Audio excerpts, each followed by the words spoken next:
Bonjour tout le monde. Mon nom est Maria. On va continuer notre étude sur le Conseil mondial des Églises qu'on a commencé hier. Ah, il y a beaucoup de stock. Cette nuit, j'arrivais pas à dormir parce que je voulais tellement... je pensais tellement à ce module-là que je me disais, ah, ça, faut que je leur dise ça, c'est moins important, mais en tout cas, ça m'a empêché de dormir un peu. Mais je vais essayer de continuer à vous faire comprendre qu'est-ce qui se passe présentement avec le Conseil mondial des Églises, qui comme on le voit, est en train de s'implanter, là, de jeter ses bases finales sur le monde. Alors, hier, je vous ai parlé d'un document pour la doctrine de la foi. Je veux juste que vous sachiez que le mot doctrine de la foi, c'est comme le nouveau nom qu'on utilise au Vatican et sous lequel était Benoît XVI auparavant, qui portait le nom d'inquisition. Mais pour que ça paraisse bien, pour cacher la nouvelle inquisition qui s'en vient, on a renommé l'inquisition Congrégation pour la doctrine de la foi. Alors, quand le Vatican, le Conseil mondial des Églises, nous dit que chaque Église est l'Église catholique, et non pas seulement une partie d'elle, on est en train de nous dire, de nous préparer à cette doctrine de la foi, de cette congrégation de la foi-là, qui est en train de mettre en place la dernière inquisition avant le retour du Messie. OK. Ici, j'ai un document qui a paru dans le Montréal 24 heures, actualité, sur Internet, mais c'est des journaux du métro là, de Montréal qu'on donne gratuitement. On dit: le Vatican réaffirme la primauté de l'Église catholique. Écoutez bien les paroles. Le pape Benoît XVI a réaffirmé la primauté universelle de l'Église catholique en approuvant un document publié hier présentant les Églises orthodoxes comme déficientes et estime que les autres communautés chrétiennes ne sont pas des vraies églises. Le document de la Congrégation pour la doctrine de la foi réitère les positions de l'Église catholique sur sa relation avec les autres chrétiens.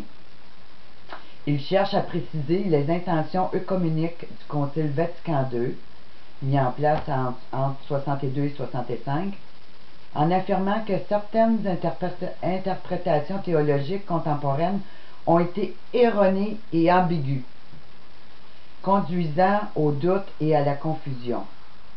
Le document souligne également que les églises chrétiennes orientales sont bien des églises, mais qu'elles souffrent d'une déficience car elles ne reconnaissent pas la primauté du pape. Alors, c'est quoi que ça veut dire, tout ce document-là? Il est en train de nous dire que tous ceux qui ne sont pas soumis, qui ne croient pas à ce que lui véhicule comme doctrine, qui ne sont pas soumis à sa religion, à ses enseignements, on est considéré comme des églises déficientes qui promouvoient des choses erronées, ambiguës, puis qu'en fin de compte, on a besoin de lui là, pour nous montrer la voie. Alors, il est en train de... Encore là, on parle de la congrégation de la doctrine de la foi. Alors, ça veut dire quoi, ça? Il est en train de nous dire qu'il va lancer, à mot couvert, il va lancer une nouvelle inquisition pour nous montrer le chemin, pour nous montrer la voie à suivre, que lui seul a le pouvoir de bien nous enseigner sur ce qu'est la vraie religion, sur ce qu'est la vraie vie chrétienne. Alors, on n'est pas... puis ça comprend les chrétiens évangéliques là, qui font partie du Conseil mondial des Églises. Hein? Puis ça, on va le voir un peu plus loin. Jusqu'à quel point les mensonges du pape peuvent affecter chacune de nos vies sans qu'on s'en rende compte. En tout cas, pour certains là, qui ne voient pas ce qui se passe. Alors, la prise de pouvoir, comme on l'a vu hier, la prise du pouvoir de l'antipape annonce le déclin, puis la disparition complète de toute la chrétienté, mais à partir des États-Unis. Les États-Unis sont le dernier point pour l'ennemi à conquérir. Les États-Unis ont toujours été considérés comme la voie de la démocratie, la voie de la paix, la voie de l'ouverture sur le monde. Puis en conquérant les États-Unis, c'est comme si c'était le dernier bastion à conquérir pour l'ennemi.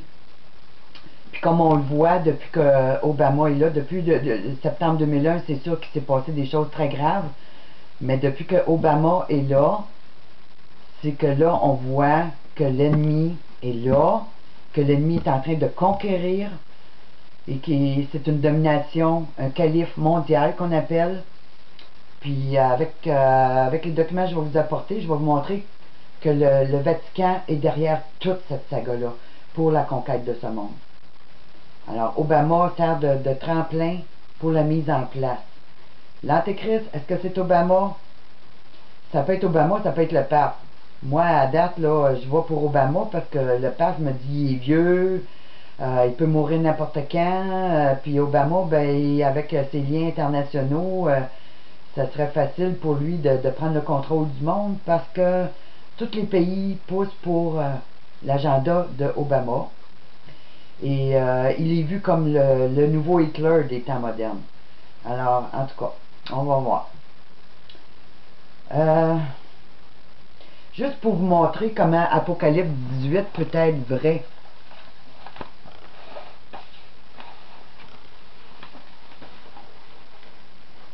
OK. Au verset 2, Apocalypse 17, 2. On nous dit de la grande prostituée qui est assise sur les grandes eaux. On dit, là, le verset 2 est très important. C'est avec elle que les rois de la terre se sont livrés à la débauche. Et c'est du vin de sa débauche que les habitants de la terre se sont enivrés. Il faut que vous compreniez que la religion puis la doctrine des mystères de Babylone, c'est l'enseignement des démons. C'est la doctrine luciférienne qui se met en place. Puis, la religion catholique va entraîner tous les rois des pays, toutes les nations. Tous les rois vont le suivre, les présidents, même nos maires, parce que c'est niveau fédéral, provincial et local. Tout le monde va suivre cette doctrine-là. Puis ils vont essayer d'entraîner les nations dans cette doctrine-là. Souvent, on a dit aux chrétiens, « Ah, faut juste lire la Bible, faut pas sortir de la Bible. » Mais quand on regarde d'autres documents qui ont été écrits par d'autres peuples ou d'autres époques, on s'aperçoit comment cette doctrine-là se met en place. La Bible en parle beaucoup dans l'Ancien Testament aussi, les mystères de Babylone, mais c'est tenu secret au peuple de Dieu. On n'en parle pas dans les églises, on n'avertit pas le peuple du danger de ces doctrines-là. Pourtant, ils ont leur logo partout, ils ont leur doctrine partout, ils ont leurs mœurs qu'on a à dealer avec à tous les jours, mais les gens ne sont pas au courant. Le livre des Sumériens est un livre très important. Le livre de la mort est un livre très important parce que ce sont les doctrines des mystères de Babylone à laquelle ces gens-là croient.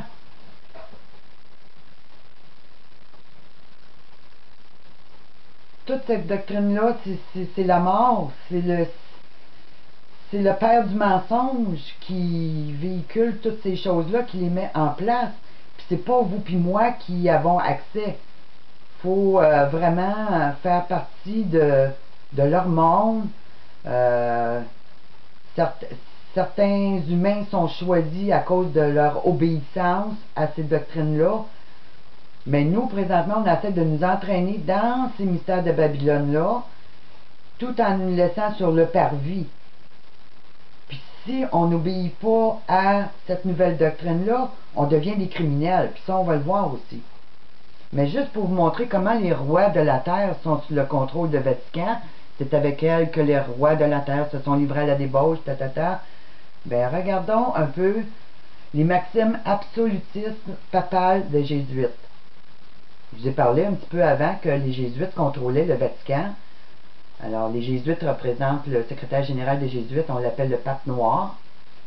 Et le Benoît XVI, c'est le pape blanc. C'est pour ça qu'ils sont toujours habillés en noir ou en blanc. Mais les jésuites, c'est une armée de Satan. Ce sont des prophètes de Baal, comme beaucoup d'autres. Mais regardons un peu comment on peut concilier les maximes des jésuites avec Apocalypse 17.2. Alors, point 1. Il y a seulement une autorité suprême dans le monde et c'est le pape. 2. Dieu a donné au pape le pouvoir et le règne du ciel et de la terre. C'est pourquoi nous devons lui être obéissants sous peine de damnation. Point 3. Tout droit et tout pouvoir sont logés dans son sein. 4. Aucune loi ne peut être faite pour lier les chrétiens, sauf par l'autorité du pape.